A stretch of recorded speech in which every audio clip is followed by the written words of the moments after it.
Boa tarde. Hoje, 12 de maio de 2025, reiniciamos a leitura do Apocalipse de João, na página 138 da última edição, nessa lua cheia que iluminou o Buda. Tá bom? Vamos lá. Ora, durante toda a pré-história, teria sido estranho para o homem se no sangue tivesse agido somente aquele único impulso da comunidade do amor e do sangue. As entidades que foram os guias dos tempos antigos, sobretudo Javé, levaram os homens a reunir-se no amor para que eles se unissem na consanguinidade. Se, no entanto, antes do aparecimento do Cristo Jesus, os homens tivessem sido unidos somente pela consanguinidade, o indivíduo jamais teria podido progredir até se tornar personalidade. O indivíduo teria submergido um povo. Aliás, de fato, o homem individual submergiu durante bastante no todo. Realmente, consciência de ser um indivíduo é algo que foi se formando pouco a pouco. Na época atlântica, ainda não era o caso de se dizer que o homem se sentia como um indivíduo. E mesmo mais tarde, isso ainda teve eco. As pessoas carecem de compreender as antigas denominações. Caso contrário, descobririam como se sentiam os homens de então. Pensem nos seguidores do Velho Testamento. Na época pré-cristã, quando realmente queriam sentir seu eu, eles não o sentiam de modo algum, em sua personalidade individual. Cada um que sentisse plenamente o impulso proveniente do Antigo Testamento dizia a si próprio: eu e o pai Abraão somos um. De fato, ele se sentia abrigado nessa comunidade que levava até Abraão, cujo sangue corria através de todas as veias, até o descendente mais jovem. E dizia: eu sinto que não sou um membro desgarrado ao perceber que meu sangue é o mesmo do pai Abraão. E buscava-se ainda mais longínquamente a origem da comunidade. Os homens se sentiam protegidos na alma de grupo e se reportavam a Noé e a Adão. As pessoas não sabem mais o que significam tais nomes. Não sabem que naqueles tempos antigos a consciência dos homens era diferente da de hoje. Eventualmente, o homem pôde hoje remontar à sua infância e, seguramente, toda lembrança se esvai com o nascimento. Naquela época dos patriarcas, isso não ocorria. O homem de então recordava não somente o que ele próprio havia experimentado, mas também o que haviam experimentado seu pai, seu avô e seu bisavô. Isto permanecia em sua lembrança, tal como os senhores se lembram de sua infância. O homem não sabia que sua vida começava especificamente com o nascimento. A memória remontava a séculos atrás. Não se dava um nome a uma consciência distinta. Não se teria encontrado sentido algum nisso. Pelo fato de haver a lembrança do pai, do avô e do bisavô, e assim por diante, um nome global abarcava toda a cadeia. Adão, Noé, significam a lembrança através das gerações. Enquanto se remontava com a lembrança até Noé, chamavam-se de Noé aquela cadeia. Tratava-se de um homem interior, de um ser espiritual que vivia através das gerações. Teria sido considerado sem sentido dar um nome ao homem exterior. Assim, o nome Adão abrange um ser espiritual. Acho que até hoje, né, os judeus se comportam um pouco assim, né? Quando eles querem apelar, eles vão afirmar sempre a alma de grupo. Eles sempre apelam para a alma de grupo. Justificam suas ações pela alma de grupo, não é? Mexeu com um, mexeu com todos, não é? Por exemplo, né? Correto. Portanto, o homem particular não era consciente de seu eu. Ele se teria dissolvido na comunidade caso não existissem os impulsos que continuamente dirigiam ataques contra essa dissolução na comunidade. Impulsos que trabalhavam para arrancar o homem das ligações de sangue e que deveriam levá-lo à independência. Em seu corpo astral se inseriram entidades espirituais que lhe deram os impulsos para não deixar desvanecer sua consciência. Trata-se das entidades luciféricas. Foram elas que, nos tempos pré-cristãos, se opuseram à verdadeira uniformização. A elas, o homem deve sua autonomia, sua individualidade em formação. É importante reconhecer que se deve a Javé tudo o que tendia à união, e aos espíritos luciféricos tudo que tendia à separação. Interessante isso, né? É. Tem a ver com corpo etérico e corpo astral também, do homem, né? Uhum. O etérico sempre une, o astral sempre separa, né? Sim. Pode continuar. Nos primórdios do cristianismo, uma máxima dizia: Christus verus Lucifer. Cristo é o verdadeiro portador da luz, já que Lúcifer significa portador da luz. Por que Cristo é denominado verdadeiro portador da luz? Porque agora, graças a ele, foi justificado o que antes era injustificado. Antes, isso significaria um dispersar. Os homens ainda não estavam maduros para a independência. Agora, mediante o impulso do eu recebido do Cristo Jesus, os homens haviam chegado ao ponto de, apesar do eu, poderem desenvolver um amor recíproco. Assim, foi trazido à humanidade, por meio do verdadeiro portador da luz, por meio do Cristo Jesus, o que Lúcifer queria, por assim dizer, dar à humanidade prematuramente, sendo esta ainda imatura. Ele trouxe um impulso para a independência. Gui, espera um minutinho, deixa eu falar uma coisa. Uhum. Essa coisa do amor recíproco é muito interessante, porque aqui ele sugere que quando a gente diz que Cristo trouxe o amor, eu acho que ele está dizendo que Cristo trouxe o amor recíproco. Não é o amor só pelos seus, mas o amor pelo outro, né? Então, nós estamos... Que aqui, antes, ele tinha dito que Cristo trouxe, que era o amor, a terra agora é a terra do amor. Mas o amor começa com a consanguinidade, mas o que o Cristo traz é a capacidade de você amar mesmo os diferentes, os que não são da sua tribo, os que não são do seu corpo astral, né? Você não está naquela alma de grupo, é outra alma de grupo. Você, mesmo assim, você tem essa capacidade de amar. Era antigamente, antes do Cristo, era uma questão de sobrevivência. Eles eram ligados pelas almas de grupo. A gente está lendo aqui que foi uma evolução. Então, surgiu essa possibilidade de você amar aos outros. Os outros não é você, é outra alma de grupo. A gente está entendendo aqui, conforme ele está explicando, né? O que vocês têm a dizer com isso? Boa tarde, estou chegando Boa tarde, Isabel. Então, eu estou tentando engrenar aqui no assunto, até vou lhe pedir a gentileza de me passar aonde você está lendo, Luiz, para que eu possa... Na 140. Tá. No meio do primeiro parágrafo. Tá, já acho aqui. Então. Ele trouxe o impulso. O que eu entendi aqui, sim, apesar do Lúcifer ter esse significado de portador de luz, então, o Cristo é o verdadeiro portador da luz porque veio dar esse norte, né? O Lúcifer veio confundir um pouco. Então, e é muito interessante que esse problema é muito atual, né? Porque é a grande discussão que houve entre o novo Papa e o vice-presidente dos Estados Unidos, né?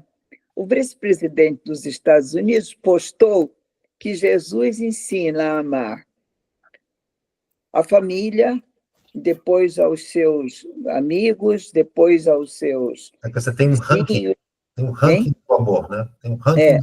É do mais próximo por mais, né? Aí o Papa, que naquele tempo era cardeal, disse: não, não foi isso que ele começa com não, a palavra. Não, não foi isso que Cristo ensinou. O amor aos outros é incondicional. Não tem ranking, não tem, até o termo que ele usa é assim, não tem escolha, não tem categoria, não tem um que amar mais esse, antes esse ou depois, não tem ordem. O amor de Cristo não é assim. E isso é a grande polêmica, que dizem que ele como é? Destituiu o Vance e que ele é inimigo do Vance, que a grande polêmica é exatamente isso. Você tem que amar primeiro quem... É assim, é como a gente diz, amar quem você está próximo já é fácil. O difícil é amar o outro, o difícil, o que não é parecido com você, o que é de outra família, outra raça, que está longe de você. É difícil amar os inimigos. Não é? Mas esse discurso que só confunde.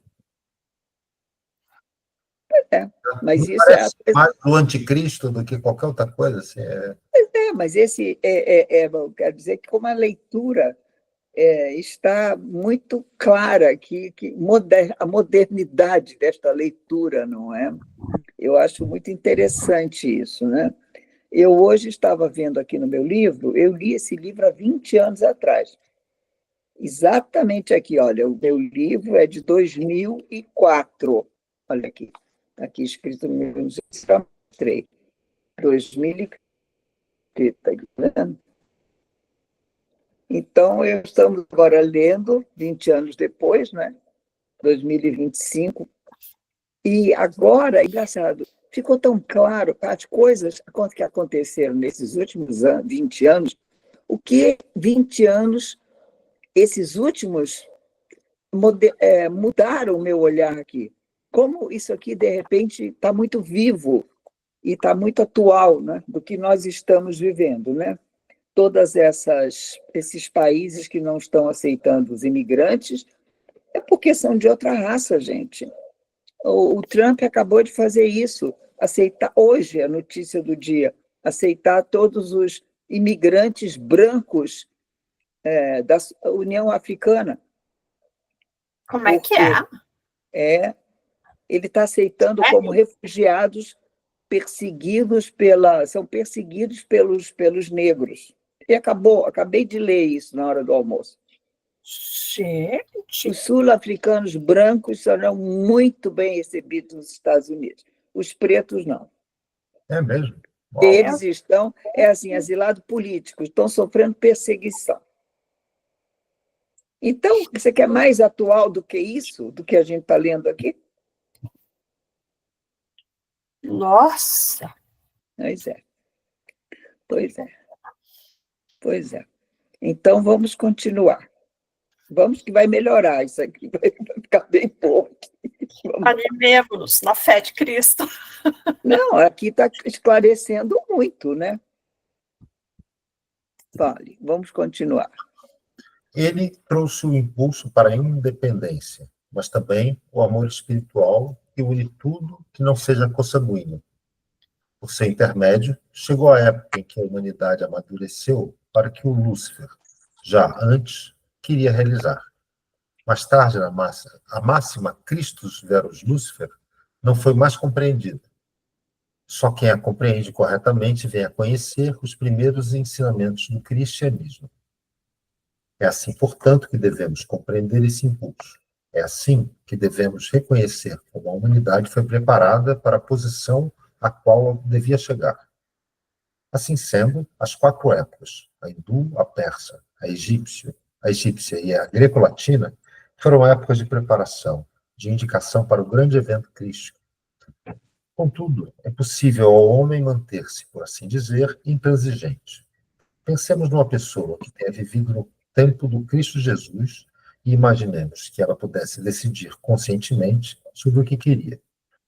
Com a vinda do Cristo Jesus, teria podido dizer: para mim é suficiente o que havia antes. Eu nada quero saber dele. não quero ter nada em comum com Cristo Jesus. Em sua alma, ele teria as forças, teria aqueles impulsos possíveis de serem conquistados no período anterior ao Cristo Jesus. Eles teriam todos os impulsos que podiam ser obtidos por meio das culturas hindu, persa, egípcia e grego-latina. No devir cósmico, porém, só é lícito conservar tais impulsos até que se sobrevenha um novo. Caso se pare, permanece-se então naquele nível. Não é correto, portanto, mostrar incompreensão pela evolução histórica, dizendo que em todas as culturas está presente o mesmo princípio. Não é por acaso que uma civilização é erigida sobre a outra. Vocês entenderam isso? Como? A verdadeira evolução é espiritual. O resto é... Não, é que assim, a história do homem inteiro é uma evolução. Não poderia ser feito assim. A vinda de Cristo teria que ter um preparo, né? Então, aquilo tudo que são aquelas religiões antigas, elas são aquele, digamos, o impulso religioso do homem, do ser humano, que vai se construindo, vai desenvolvendo no homem aquele impulso. Então, a religião hindu, com aquela politeísta, né? Então, a maioria das religiões dessa época são politeístas, né? A persa também, aí a greco-romana também. Então, caminha para o monoteísmo. Isso já é um caminho, né? Porque conforme a percepção humana. Lembram que no tempo dos hindus era o Maia? Que eles ainda estavam vindo, aqui era Maia, e quando subia que era realidade. Então, ainda tinha essa percepção do mundo espiritual e do mundo aqui Maia. Então, eles foram aqui reproduzindo talvez o que eles tivessem lá, mas a maioria das religiões dessa época, pré-cristãs, são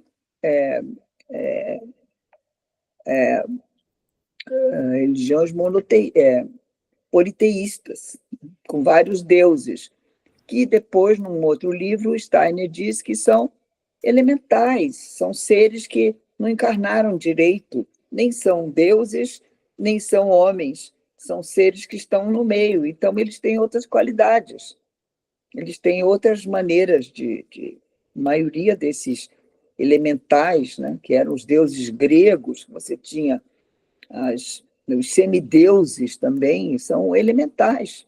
Isso aí é um outro livro que a gente precisa ler, o livro sobre os elementais, né? Nós somos humanos, mas tem o ser espiritual, e tem os elementais que nem é um nem outro, fica pelo meio. Né? Então, peraí. Eles têm um trabalho aqui na Terra. Só para entender aqui uma coisa. Então, o homem daquela época olhava para o divino e via, na verdade, os elementais. Não, nem todo, né, Gui? Nem todo, porque tinha Javé, né? Nem todos eram elementais. Eu digo, o homem não pode falar daquela época, tem que falar da época hindu, Okay. que é muito para lá. Depois, nos persas, já não via mais os elementais, já eram. Tanto é que é engraçado, né? Os greco-romanos, os deuses já estavam no Olimpo, não estavam ali. Eles davam as fugidas aqui na Terra e tal, mas não estava mais misturado com os homens. Já estava mais longe, ficavam no Olimpo, Zeus ficava lá, tirando raios, não é? Então, mitologia hindu, os deuses aparecem nos animais, nas plantas, é tudo muito... Tudo é Deus, não é? Para eles, tudo é Deus, não é? Tudo é Deus. Mas, então, é correto eu pensar que a vinda de Cristo Jesus foi justamente na Terra que era prometida, porque ali então já existia o monoteísmo? Não, ao contrário. É assim, é tudo preparado para receber. Então, a gente vai ver, não me lembro qual é o evangelho, agora precisamos ler os evangelhos depois, viu, gente, para a gente evoluir esse assunto.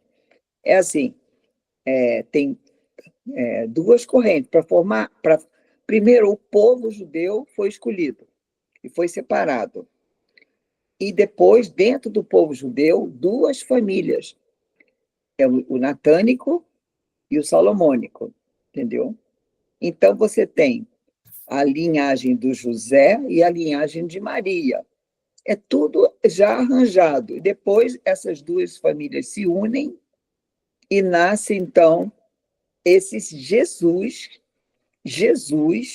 que vai receber o Cristo por 3 anos. Jesus é um ser humano preparado. Então, é muito bonito, porque o corpo foi preparado pelo povo judeu. Aí, o etérico é Buda, o astral é Zaratustra. E, no momento, eu perdi um pouco não me lembro se é o contrário, se Buda é o astral e etérico é Zaratustra. Ele vai recebendo dessas antigas linhagens, ele vai recebendo várias camadas. Então, está sendo preparado essa vinda por milênios. Um corpo que seja tão forte que possa aguentar durante 3 anos o Cristo. Porque Cristo precisava de um corpo. Todos nós não estávamos lá e depois não fomos desenvolvendo aqui. A mesma coisa. A gente não fez esse caminho, que o ser humano vai descendo, vai encarnando na Terra. Então, o Cristo, para descer, ele teve que ser preparado, uma família, uma mãe, um pai humano. E então, ele cresceu se preparando para, no batismo, receber o Cristo, que só ficou 3 anos com ele. Então, isso tudo está nos evangelhos e a gente depois pode ler. Mas o que ele quer dizer é o que ele vai dizer um pouco depois, assim. As coisas aqui na humanidade não acontecem assim. Tudo é preparado. Nós estamos sendo preparados para a próxima época. Isso que ele está dizendo também, não é assim? Nós estamos num caminho para desenvolver. Não acabou, aqui não é o máximo que chegou a criação. Não. É o caminho, é como uma biografia, a biografia da humanidade. Aí você vai entender que uma coisa vira outra, uma coisa vira outra. Tudo é preparado, né? Então, a vinda do Cristo foi também preparada. Né? Sim. Tá? Vamos continuar. Suponhamos que alguém tivesse querido ignorar o desenvolvimento cristão, transpondo-se aos tempos futuros, até depois da grande guerra de todos contra todos.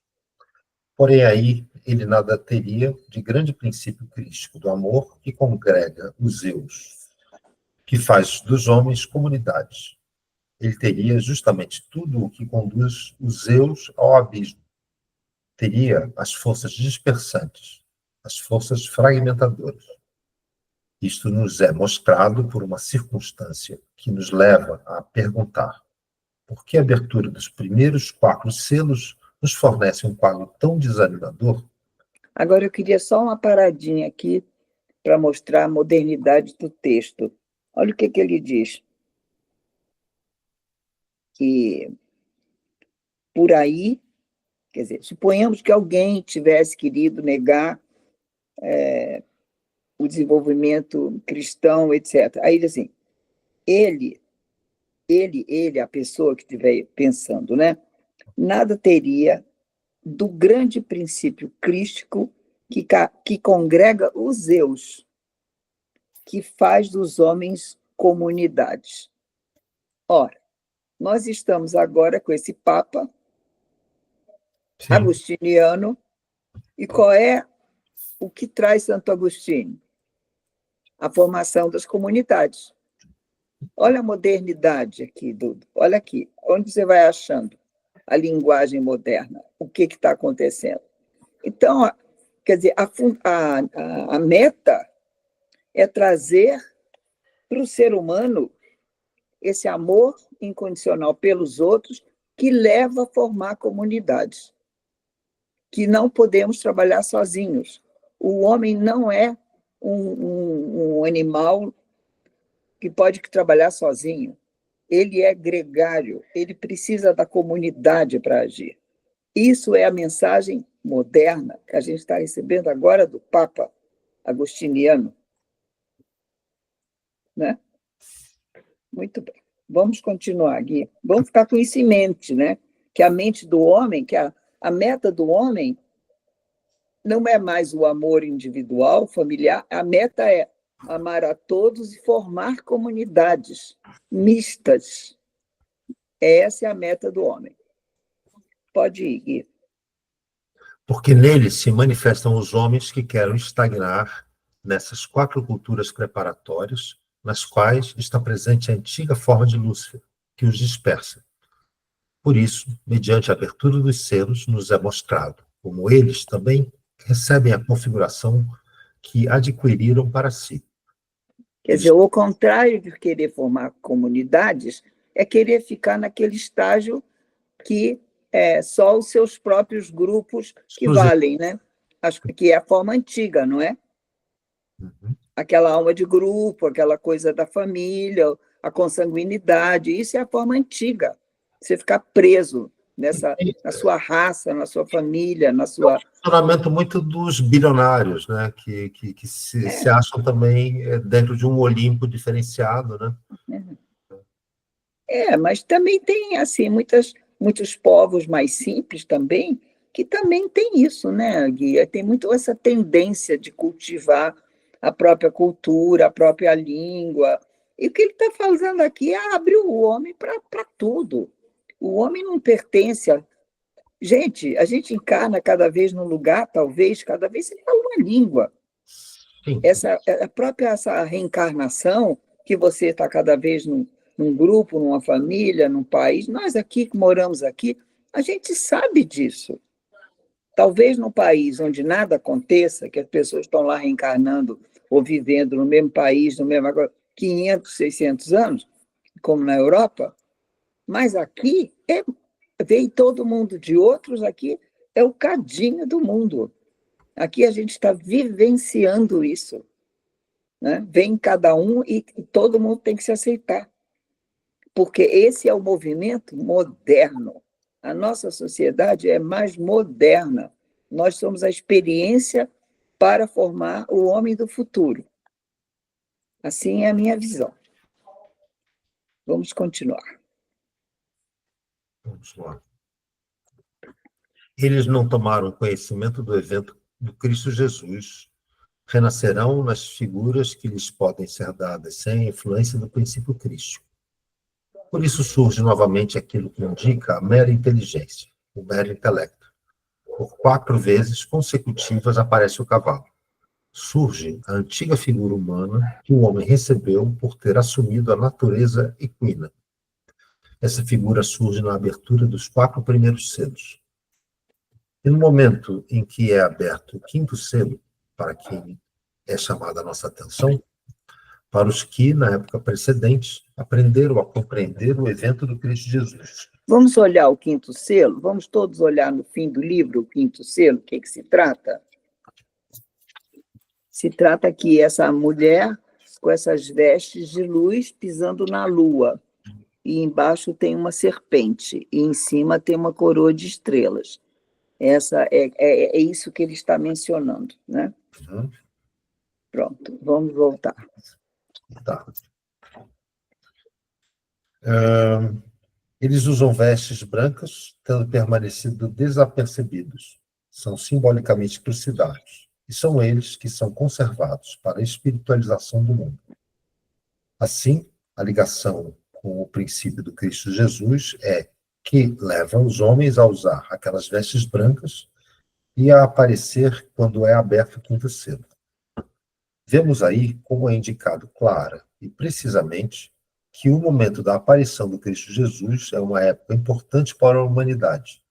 É a época que fará com que, depois da guerra de todos contra todos, reapareçam as 4 épocas em que os retardatários são atormentados pela materialidade que acompanhou a evolução e a qual eles foram agrilhoados, sendo afligidos por todos os males e tormentos da materialidade endurecida e grosseira.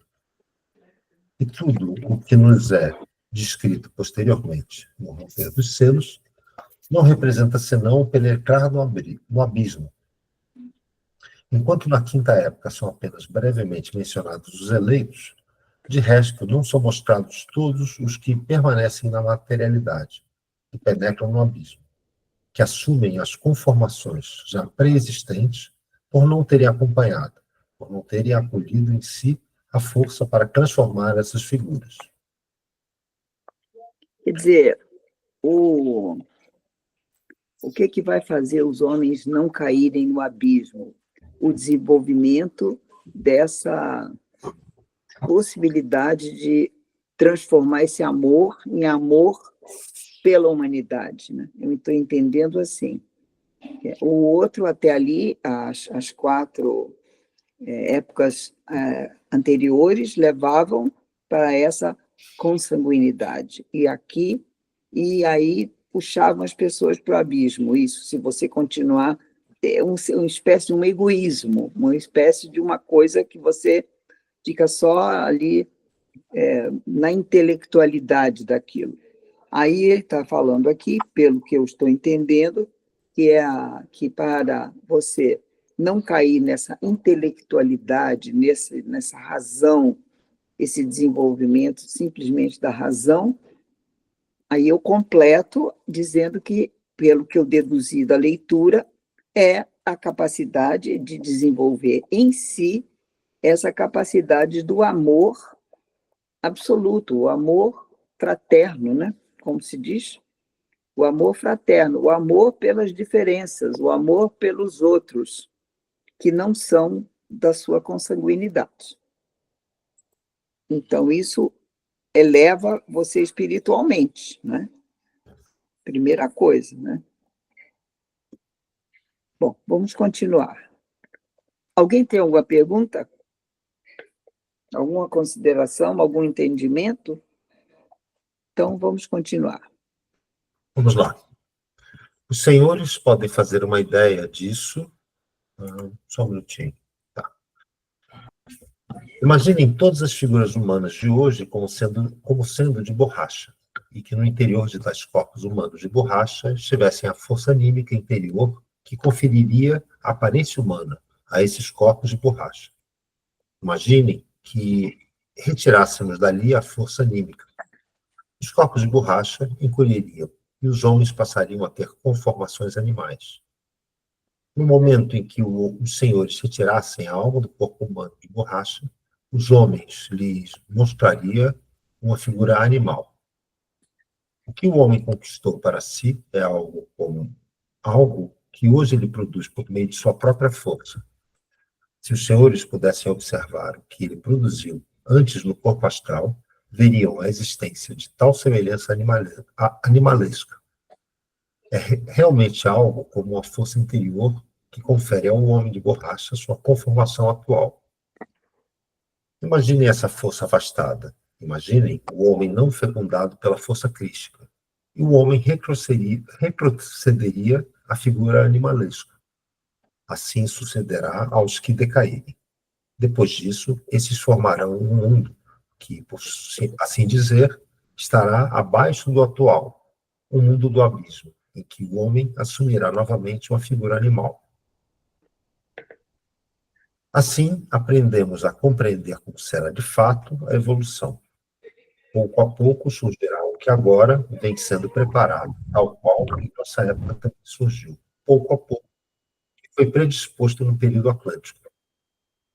Eu relatei que no último terço do período Atlântico se formou uma pequena colônia, da qual derivaram as nossas culturas, da qual derivarão também as 2 outras que se seguirão. Para o próximo período, que substituirá todas essas culturas, as coisas serão diferentes. Não haverá uma colônia circunscrita a um lugar. No conjunto total dos homens serão recrutados aqueles que estarão maduros para formar, depois da guerra de todos contra todos, o lado bom, nobre e belo da próxima cultura. É novamente um progresso, em relação ao período atlântico precedente, o seguinte fato. Enquanto naquela altura a colônia se desenvolveu num pequeno lugar, agora é dada a possibilidade de se recrutarem por toda a terra e em todas as estirpes o que realmente compreendem o que significa tornar o Cristo vivente em si e desenvolver o amor fraterno por toda a terra, e isso no sentido correto, não no sentido das confissões cristãs, mas no sentido verdadeiro do verdadeiro cristianismo esotérico, que pode emanar de todas as culturas. Aqueles que compreendem o princípio crístico estarão presentes no tempo em que se seguirá a grande guerra de todos contra todos. A nossa cultura atual, a nossa cultura puramente intelectual, a tudo o que no presente se desenvolve sempre, mas em direção ao abismo do intelecto, e isso os senhores podem experimentar em todos os setores da vida, se seguirá um tempo em que o homem será escravo da inteligência, em que ele submergirá como indivíduo. Hoje só há um meio para conservar a personalidade, é a espiritualização. Os que compreendem a necessidade de desenvolver a vida espiritual pertencerão ao pequeno grupo dos bem-selados, de todas as nações e de todas as estirpes, os quais aparecerão em vestes brancas, depois da guerra de todos contra todos. Gente, o que vocês entendem desse parágrafo? Esse parágrafo está bem... Porque, assim, o que vocês entendem? O que é o abismo do intelecto, o homem ser escravo da inteligência? O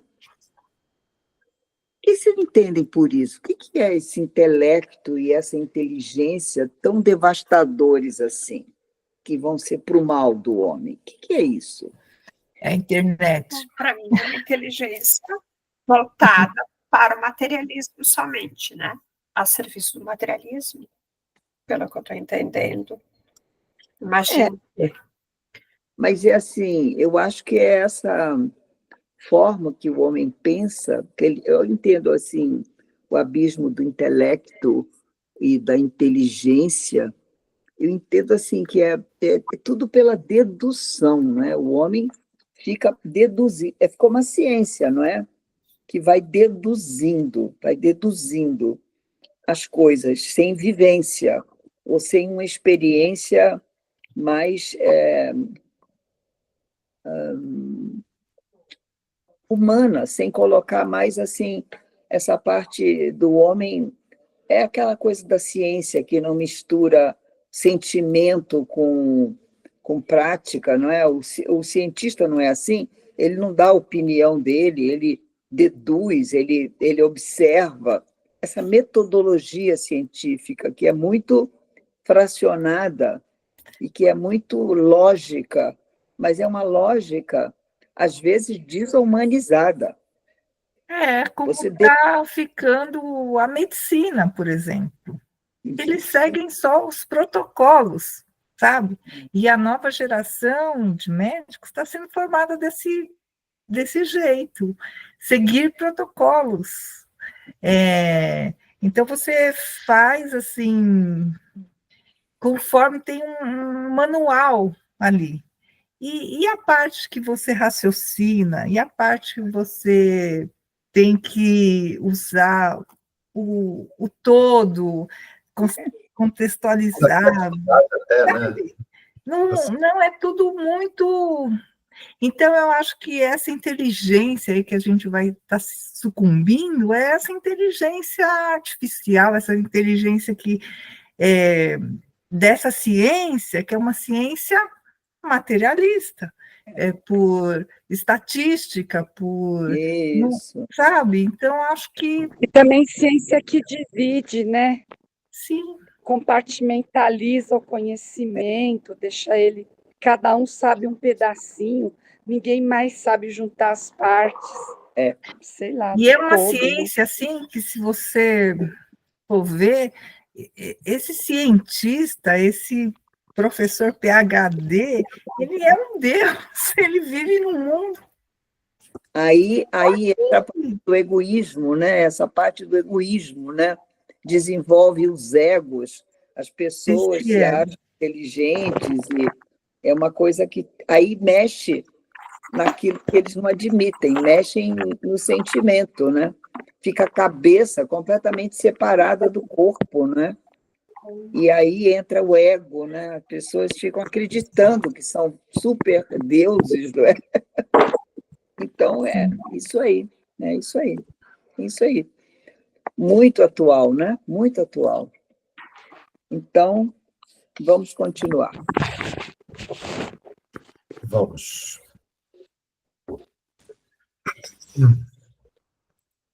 Agora comecemos a compreender o mundo espiritual de nossa atual civilização. A verdadeira aspiração da antroposofia é captar o mundo espiritual a partir da atual cultura do intelecto, reunir as pessoas capazes de compreender o chamado em direção à espiritualização. O que aconteceu? Pronto. Eu acho que tem alguém com o microfone aberto. Estes não formarão uma colônia fechada em si mesma, e sim provirão de todas as nações, e pouco a pouco passarão a viver na sexta época cultural. Ainda não após a guerra de todos contra todos, mas somente para começar na sexta época. Olha, então, agora eu quero chamar uma coisa assim. Como é possível isso? Vamos pensar. Ele diz primeiro que lá na Atlântida, quando houve aquela derrocada, que a Atlântida caiu, se formaram pequenas colônias, isso tem um outro livro que a gente precisa ler, e que daquelas pequenas colônias é que saíram para criar, povoar a Terra. E não vai mais ser assim. Agora vai ser diferente. Vai ser toda a Terra ao mesmo tempo, não é o que ele diz aqui? Como é possível isso? É possível mediante a quê? Então, ele está falando de uma identificação desse princípio crístico em todas as religiões e culturas. Não acho que é isso não, Gui. Eu acho que ele está falando da web. Não, ok. Eu acho que ele está falando disso, gente, porque atualizando o negócio aqui. Só se fosse assim, falar, os anjos voarão, irão pela terra toda. Gente, ele está falando que vai ser formado a partir, está aqui, esses não formarão uma colônia fechada em si mesmo, e sim provirão de todas as nações, todas. E pouco a pouco passarão a viver na sexta época cultural, quer dizer, nós estamos quase lá, mas o caminho, digamos, que a gente está indo é esse. Nós estamos, digamos, pouco a pouco, passarão a viver ainda não após a Grande Guerra. É antes da Grande Guerra isso, sabe? Tudo isso é antes. Mas começa na sexta época. Quer dizer, onde é que está aqui? Quer dizer, provirão de todas as nações e pouco a pouco passarão a viver a sexta época. Quer dizer, o conhecimento acontece ao mesmo tempo, não são grupos que se desenvolvem e vão espalhar. O conhecimento acontecerá ao mesmo tempo no mundo todo. E está falando de internet, é web isso. São as redes. Mas vocês pensem um pouco, vê se eu li mal. Tá certo. Quando eu li há 20 anos atrás, não era tão claro, gente. Eu li no ano 2000, no começo, não era tão claro. Não tinha nem WhatsApp naquele tempo. Você devia pensar na antena parabólica ali, né? Antena parabólica.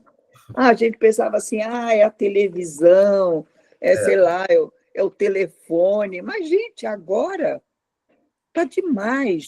Olha nós aqui, cada um no lugar do mundo, cada um, daqui a um mês eu vou estar na Suíça, a Glória talvez vá para os Estados Unidos, não é, Glória? Quem é que tem a filha nos Estados Unidos? É a Glória ou é a Isabel? É a Glória. Não, Ô, Mary, a Júlia está aqui também. Tá bom, mas eu quero dizer... Ela vai viajar, mas acho que vai viajar só. Não, mas eu digo, quando você começou, você estava lá, não é?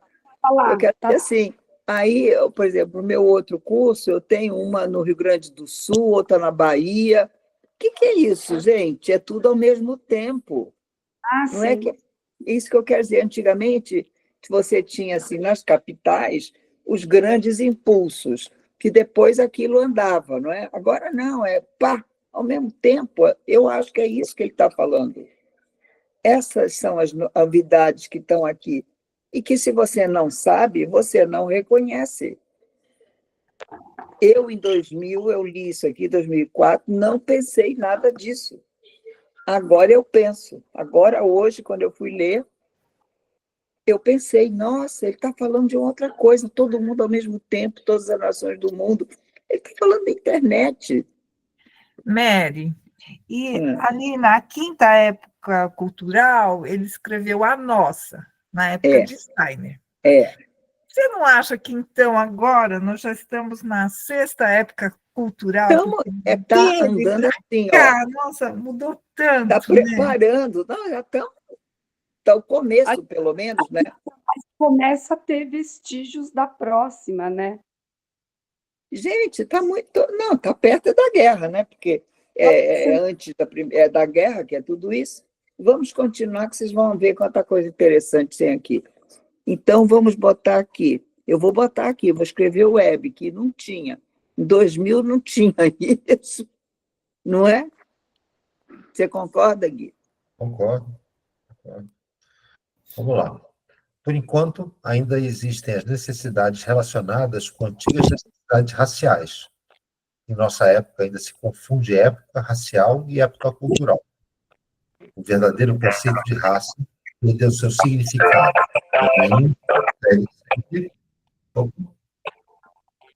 Deixa eu só tirar o som aqui. Interfere sempre. Não é de modo algum possível, em nossa época, que cada missão já seja executada por cada povo de modo equivalente. Alguns povos estão especialmente predestinados a ela. As nações que hoje são portadoras da civilização ocidental foram destinadas a conduzir a quinta época cultural ao ápice. Trata-se das nações que deveriam formar o intelecto. Olha, tá vendo? Por isso, é que onde a civilização ocidental está difundida, temos principalmente a cultura intelectual, e esta ainda não chegou ao seu fim. Essa inteligência ainda se difundirá. Com forças espirituais ainda maiores, os homens conquistarão o que é necessidade do corpo. Com forças espirituais ainda maiores... Opa, peraí. Ainda maiores, os homens se estrangularão mutuamente antes da guerra de todo... A grande guerra... Começa com um crescente conhecimento intelectual. Mas esse conhecimento estrangularão. Não tem um bom prognóstico, tá certo? Tá. Serão feitas muitas descobertas para se poder conduzir melhor as guerras. Será empregada uma inteligência infinita para satisfazer os instintos mais baixos. Para tudo. Gui. Olha essa frase. É mesmo. Essa frase achei ótima. Serão feitas muitas descobertas para poder conduzir melhor as guerras, gente. Não, hoje em dia a inteligência artificial, o maior desenvolvimento é para uso bélico, né? Por incrível que pareça. E será empregada uma inteligência infinita. Isso é inteligência artificial, vocês não acham? Acho, com certeza. Está aqui. Quer dizer, vai ser um desenvolvimento para a guerra. Não é um desenvolvimento para o bem da humanidade. Não é para o bem. Não é assim, como eles dizem, lembra quando começou a energia atômica? Eu me lembro que eu ainda era criança, quando teve Hiroshima, Nagasaki, diziam assim, mas também vai ser muito bom para a ciência, para as doenças. E a medicina vai aproveitar muito. Eu não sei se isso adiantou tanto, 50 anos depois. Ou coisa... Não, com certeza adiantou. Você tem, por exemplo, vários tratamentos baseados em elementos radioativos produzidos aqui na USP, aqui no reator. Mas foi assim, o principal é isso? O principal não é, né? Não. Isso que eu quero dizer. Isso é o subproduto, assim, que sai, um subproduto que sai, né? Mas diziam, não, vai ser muito bom para as doenças, para a saúde, vão fazer curas. Escuta, é assim, é o substrato que sai, né? Porque o bom mesmo é para a guerra, né? Sem falar o resíduo isso aí leva 100 anos, 200 anos para... E eu estou boba que o Stein aqui não está falando aí, ainda não falou, porque talvez a gente nem ainda tenha percebido a parte toda do dano da natureza. Ele não falou ainda, mas essa produção toda, essa inteligência toda, e essa parte toda que ele está falando, o subproduto desse é a parte toda da desequilíbrio na Terra, da natureza. Esse é o subproduto dos plásticos, das coisas que... Essa coisa que ele diz assim, serão feitas muitas descobertas para poder se conduzir melhor as guerras. Quer dizer, gente, eu vi uma coisa de plástico na minha vida, eu tinha 7 anos. Eu nunca tinha visto um plástico, não tinha aqui no Brasil plástico. Era tudo garrafa e lata. Garrafa e lata e papel encerado. Então, é assim, é recente, a gente pensa que viveu a vida inteira com plástico, a gente é tão acostumado. Não é muito recente. Né? Agora eu estou comemorando 80 anos do término da guerra, 80 anos disso tudo, é depois da guerra que começou isso tudo. Os plásticos, as coisas atômicas, esse grande desenvolvimento dessa inteligência infinita que chegou nisso, né? Mas começou... Fazer mesmo o bem-estar astral. E ele diz que é extremo egoísmo. Entendeu? A gente vivia muito bem com garrafa de leite de vidro. Quebrava, pegava, né? Fazia mais. E a natureza assimilava. Agora, o plástico. O plástico envenenou a Terra. As micropartículas. Vocês têm lido sobre isso?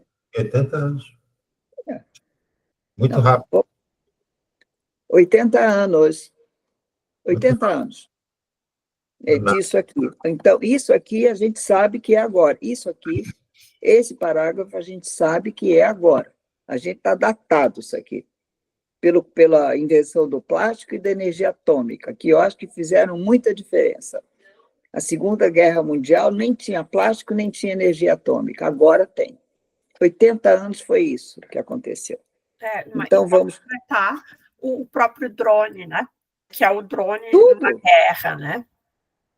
Ninguém inventou drone para fazer guerra, né? Não era para fazer guerra, mas agora é a arma principal, né? O Santos Dumont também imaginou o avião também. Pois é. Rapaz, né? Imaginou, pois é.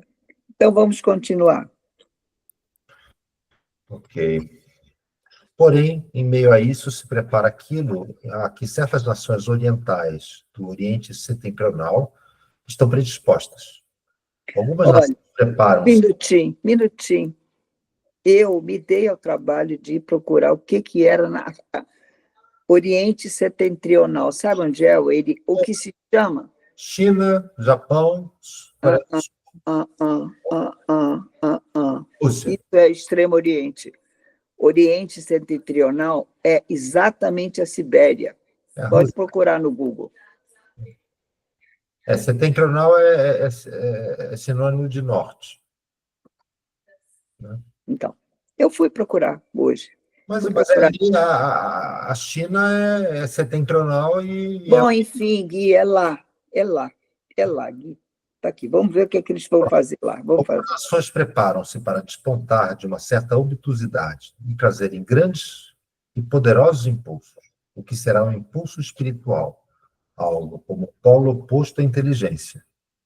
Antes da sexta época cultural, representada pela comunidade de Filadélfia, experimentaremos algo semelhante a um grande casamento entre povos, um casamento entre inteligência, razão e espiritualidade. Nós vivemos somente a aurora de tal união e ninguém deve considerar o que eu disse agora como um hino de louvor ao nosso tempo, porque não se fazem hinos de louvor ao sol, quando se veem somente os primeiros raios da aurora. Temos, no entanto, curiosos fenômenos ao compararmos o Oriente e o Ocidente, ao pesquisarmos nas profundezas dos baixos e subterrâneos das nações. Bom, aqui tem um grande mistério, né? Que ele fala que nesse lugar, Oriente Setentrional, o que ele diz parece que é um impulso espiritual que vai surgir. Bom, mas então você está querendo nos preparar que o Putin é a solução, então. Não, estou brincando, vamos lá, vai. Não consideremos isso como querer tomar partido. Não, está vendo? Que pretendem ser objetivas estão o mais longe possível de qualquer tomada de partido. Mas os senhores podem comparar objetivamente o que no Ocidente europeu se alcança no campo da ciência ou da filosofia com o que surge no Oriente, digamos, com Tolstói. Aí, no caso, com Tolstói. Não é preciso ser um adepto de Tolstói, mas uma coisa é verdadeira. Um livro como o de Tolstói, intitulado Sobre a Vida, pode-se ler uma página, quando realmente se sabe ler, e confrontá-la com bibliotecas inteiras da Europa Ocidental. Os senhores podem, então, dizer a si mesmos: na Europa Ocidental se faz cultura espiritual com o intelecto, reunindo particularidades, esculpem-se em qualquer coisa que possam tornar o mundo compreensível. Nesse ponto de vista, a cultura da Europa Ocidental produziu coisas tais que nenhum outro período poderá jamais superar. Isso é coisa de datada, né? Vamos, continua. O que é dito ao longo de 30 volumes de uma dessas bibliotecas ocidentais, os senhores poderão encontrar, às vezes, condensado em 10 linhas, caso venham a entender um livro como Sobre a Vida, de Tolstói. Vamos ler esse livro, né, gente? Sobre a Vida, de Tolstói. Aí é dito algo, em português. Aí é dito algo com força primordial, mas poucas linhas têm uma força de penetração igual ao que lá no Ocidente é esculpido partindo-se de muitos detalhes. É preciso saber julgar o que surge da profundeza do espírito, o que possui e o que não possui substrato espiritual. Justamente do mesmo modo como as civilizações ultramaduras contêm algo que resseca, outras civilizações em ascensão contêm em si a vida nova e a nova força de penetração. Tolstói é uma flor prematura de uma civilização assim, tendo advido muito antes que ela pudesse chegar a ser culta. Por isso, ele apresenta todos os defeitos de um nascimento extemporâneo. Todas as exposições grotescas que ele faz de alguns fenômenos da Europa Ocidental e que são infundadas. Todos os julgamentos tolos que ele apresenta. Tudo isso mostra, de fato, que as grandes personalidades possuem os erros de suas virtudes, que a grande inteligência possui a tolice de sua sabedoria. A gente está acabando, estamos nos 2 parágrafos, tá? Vamos matar isso aí. Vamos lá. Isso é colocado aqui como um sintoma para os tempos futuros, quando se reunirão o espiritual do Oriente com o intelectual do Ocidente. É isso aqui, vai acontecer uma coisa aqui, entendeu?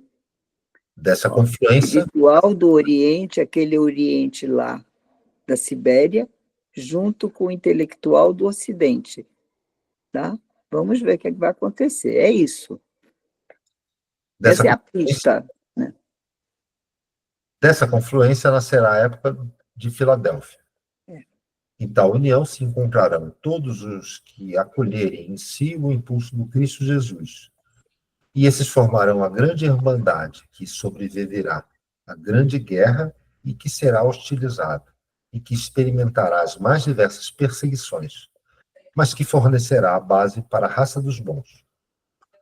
Depois que a grande guerra tiver provocado o surgimento da animalidade naqueles que tiverem permanecido nas formas antigas, nascerá a raça dos bons. Esta levará para o futuro aquilo que deverá constituir a elevada civilização espiritual dessa época futura. Assim também perceberemos que na época entre o grande dilúvio atlântico e a grande guerra de todos contra todos, a época representada pela comunidade de Filadélfia se formará uma colônia que não emigrará, e sim estará em toda parte, de modo em que em toda parte se atuará no sentido da comunidade de Filadélfia, no sentido da conjunção da humanidade, no sentido do princípio cristão. Olha, muito interessante isso. É um enigma, né? É um enigma. O que vocês acharam? Interessante, né? Interessante. Muito. É bem curioso. O que se diz, que eu ouvi na antroposofia, eu nunca li nenhum texto, mas eu já ouvi muitas palestras, é que o Steiner ele nomeia a Rússia como o próximo país que terá essa qualidade, traz essa mensagem espiritual, né? Mas tem também um outro comentário, que esse é o que eu nunca li. Aqui está bem claro, né, que esse Oriente aqui é a Rússia, né? Porque nomeia justamente a Sibéria, não é a Rússia europeia, é a Rússia siberiana, é o outro lado da Rússia, hein? Isso a gente tem que olhar também, né? Então, o que eles dizem é que vai haver um fenômeno, que eu não sei qual é, que também não sei, não me disseram, que vai acontecer alguma coisa na Rússia que a Rússia não vai dar conta do que eles precisam fazer e que aí será uma oportunidade para um outro país. E aí muita gente diz que é o Brasil, mas outros já me disseram que os australianos acreditam que são eles. Então, quer dizer uma coisa, se os australianos acreditam que são eles, os brasileiros também, já quer dizer que é meridiano, que é abaixo do Equador a coisa que vai acontecer.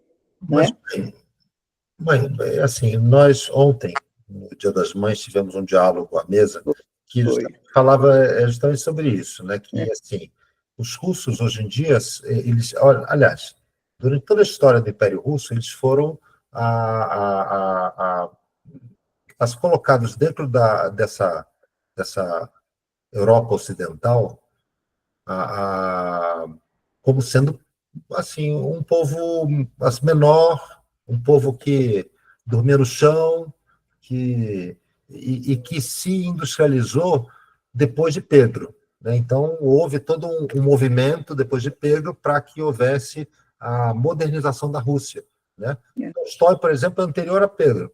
A gente está vendo aqui, né, a data, né? E aí o que acontece? Não, Tolstói não é anterior a Pedro, não, nunca. Não? Não, Pedro depois do Tsar, né? Não é, tá? Eles são contemporâneos, né? Não, Pedro é contemporâneo do rei da França, lá do rei Sol da França. Mas você está falando do Pedro o Grande, eu estou falando do... Que Pedro? Esse é o Pedro que industrializou a Rússia. É o Pedro Grande, ele mesmo. Ele não industrializou. Antes, não? Não, ele vai modernizar a Rússia. Não, gente, Pedro, ele é correspondente ao rei Sol, é 1700 e tanto, Tolstói é depois. Pedro Grande, ele não modernizou a Rússia, ele modernizou, ele fez barcos, ele modernizou, ele europeanizou a Rússia. Isso. A Rússia era tão atrasada que por exemplo, todo mundo usava barba, ele obrigou a cortar a barba. Os europeus não usavam mais barba. Todo mundo usava aqueles caftans, assim, todos cobertos. Ele obrigou a usar calça e jaqueta. É isso que ele fez. Ele modernizou para o tempo da Europa. Entendeu? Para tornar ser mais acessível e palatável. Dar mais mobilidade para as pessoas. Enfim, tinha uma opção de coisas que ele botou leis para a vida ficar mais fácil, entendeu? que a vida era muito rústica, muito antiga, as mulheres eram escondidas na torre, eu vi lá o lugar onde ficavam as mulheres, então ele começou a obrigar as famílias a fazer saraus para as mulheres aparecerem, as mulheres de decote, porque as mulheres eram fechadas aqui naqueles caftans. E aí ele obrigou as mulheres a fazer decote e na casa dos outros, era obrigado a levar a mulher na casa do outro. Mas assim, seguindo só o que eu estou falando, assim, assim a Rússia e depois se tornou assim, a União Soviética, né, e que foi se contrapondo também a essa questão econômica e social, da organização social ali naquele país, e assim, e vai despontar na Segunda Guerra Mundial como literalmente a solução, né? A Segunda Guerra Mundial, os alemães foram derrotados pelos russos, não pelos americanos. Os americanos derrotaram os japoneses, né? E ontem a gente até comentou que se os russos não tivessem chegado em Berlim, com certeza a primeira bomba atômica ia ser dentro da Europa. Mas, com certeza. Isso aí é muito a discutir, não é, Gui? Porque a parte toda da Inglaterra, os americanos e aquela entrada lá no Canal da Mancha, aquilo não foram os russos, eles vieram os russos de um lado africano do outro lado. Isso não é bem assim. Assim, eu não tô puxando ideologia, assim, eu estou só comentando fato histórico. Onde você vai chegar com esses russos? Eu quero chegar justamente que atualmente você tem um novo evento onde os russos são novamente odiados, né? E aí aqui acabou de falar, né, que essa nação vai ser odiada.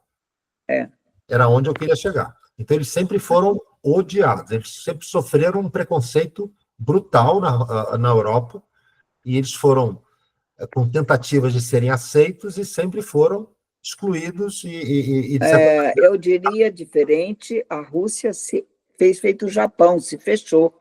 Eles não eram odiados pelos europeus. Eles não deixavam os europeus entrarem lá.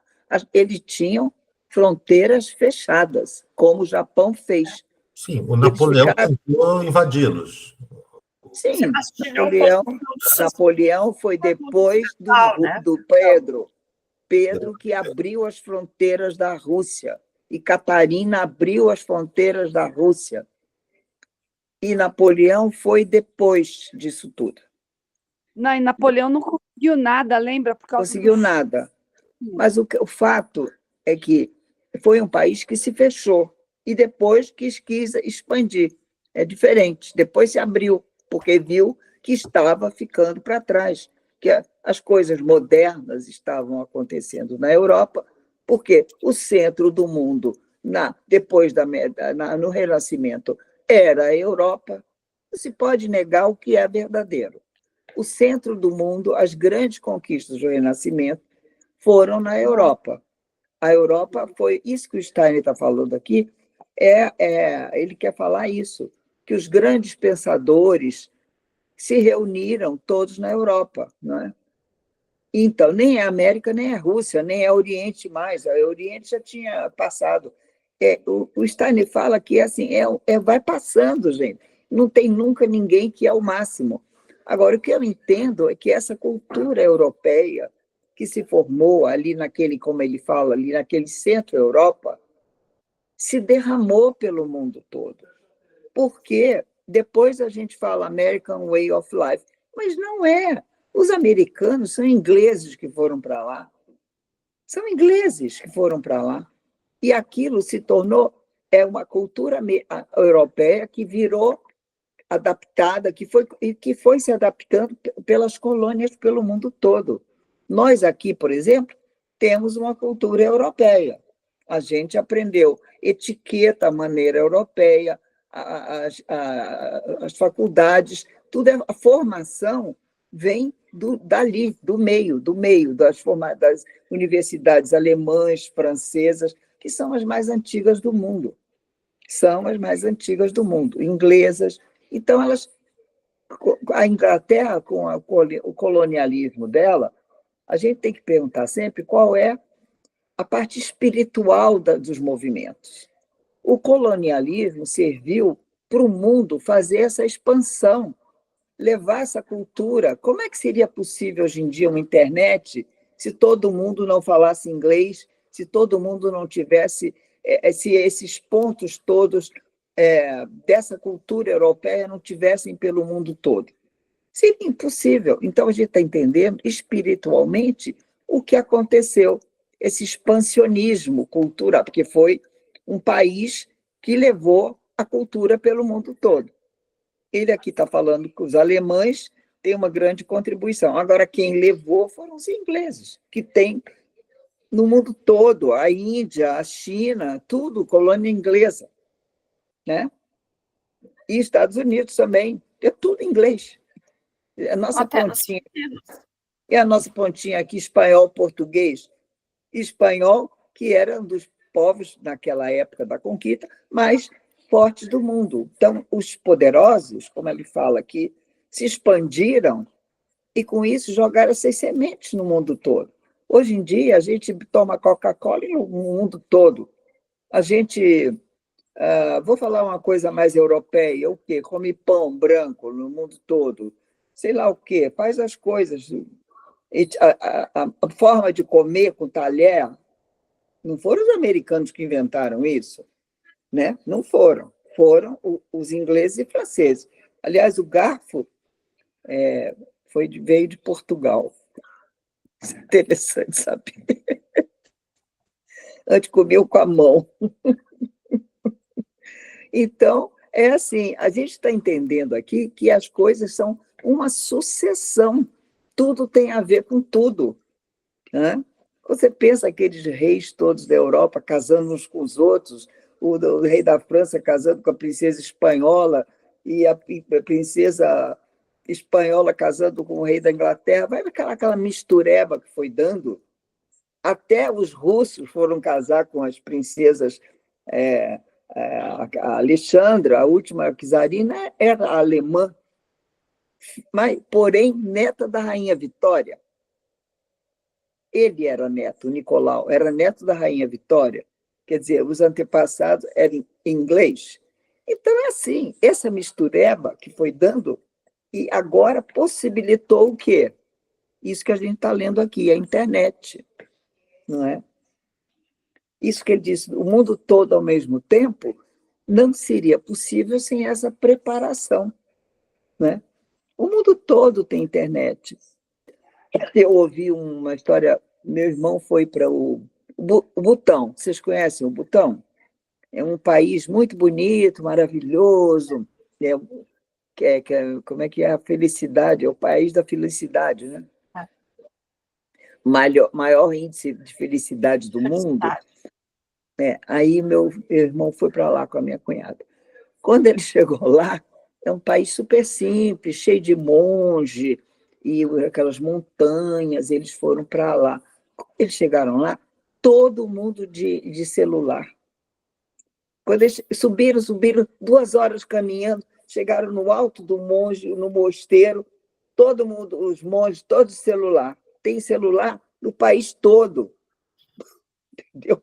Porque é a segurança do país, governo, entendeu? Porque como é que fica lá no alto do mosteiro sem celular, entendeu? Então, é isso que o Stalin está falando, vai ter uma coisa que vai ser tudo ao mesmo tempo. E é isso que eu entendo. Mas seria possível, sem esse expansionismo desse centro europeu, esse centro-Europa, que se desabrochou intelectualmente a partir da Renascença. Teve uma época que o centro do mundo era a Grécia. Teve uma época que foi Roma. Roma foi até a Escócia, foi conquistando tudo, né? Aí teve uma época que foi... Aí, à medida que vai conquistando, que vai dando a volta no mundo todo, preparando para quê? Isso aqui que a gente está lendo agora. Essa é a minha conclusão. E vocês? Ô, Mary, a época de Roma é a época do Cristo, né? É a época do Gólgota. É a época do Roma, de Roma. E por isso que o cristianismo foi difundido com tanta rapidez, porque o Império Romano era enorme. Aí, quando você vê os apóstolos, eles saíram andando pelo império. Foram até a Escócia, foram até gozado. Parece que eles não foram na Irlanda, mas foram ali, aí foram convertendo os franceses, os alemães, aquelas tribos selvagens, todas. Ainda no ano 200, 100, já estava tudo cristão por ali, né? Aí entraram aqui para o lado de Constantinopla também, foram cristãos. Aí foi assim que a coisa aconteceu dentro do grande Império Romano, que na época dominava o mundo todo. É sempre assim. Tem uma razão de ser as coisas, né? A gente não pode só ver essa coisa da exploração do homem, não sei o quê. A gente tem que ver o que aconteceu, o que isso proporcionou, né? Eu entendo assim. Tem essa segunda leitura da história, a segunda leitura, não é? O que proporcionou isso tudo, né?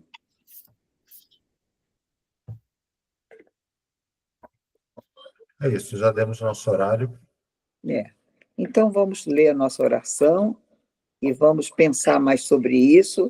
E por que ele começa elogiando Tolstói e depois ele mete a lenha no Tolstói? Eu preciso ler isso melhor, viu? Eu vou também procurar. Não é? Vamos procurar. Isabel. Tolstói era tão humanista, ele fundou escolas e tudo, né? Ele teve essa coisa. Bom, vamos lá. Prece para os anjos da guarda.